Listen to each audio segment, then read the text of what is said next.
Hello and welcome back to Financial Freedom Hub. Today we will have a closer look at what the row, called net earnings, on the company's income statement, can tell us, and why it's important. Imagine a company as a big money-making machine. Net earnings, also called profit, is like the special prize the machine gets after paying all its bills and costs. It's what's left over when the company earns money and takes away all its expenses. Now, here's the thing. Just looking at how much money the company made in 1 year is like tasting one cookie and thinking you know the whole recipe. It might not show us the full story. Instead, let's use a smarter approach and find companies that keep making more money over a long time. What we should be looking for are two things: consistency and upward trend. It doesn't have to be super smooth, but the general direction should be up. But wait, there's more to know. Sometimes, companies buy back their own shares through share buyback programs. This can make the company's earnings per share look growing, even if they're not making a lot more money. In some extreme cases, earnings per share might increase, even if net earnings decrease. Imagine having fewer friends to share your snack with. You get a bigger piece, but the snack hasn't actually grown.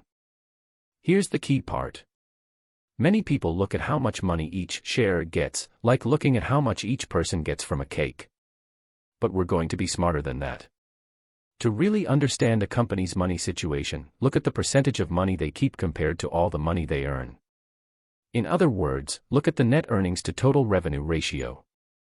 A good rule of thumb is to aim for companies that keep at least 10% of their money as profit. Why? Well, if it's less than 10%, it generally means that the company is in a super competitive place, where everyone's trying to get the same piece of the cake. If it's more than 20%, you might be looking at the best companies in their group, the ones that might stay on top. Of course, it might depend on the sector as well. For example, if you see a bank with a really big percentage of money left as profit, it might indicate that the management is taking risks with lending money, and that might make your investment risky as well. So, when you're thinking about companies to invest in, remember, it's not just about how much each share gets, it's about how much money they really keep after all their costs. Look for companies that keep making more money over time and don't just focus on how big their slice is. That's another secret to doing well in the world of investing. Stay curious, and let's keep exploring the world of money together. In our future videos, we will go through the financial statement step by step.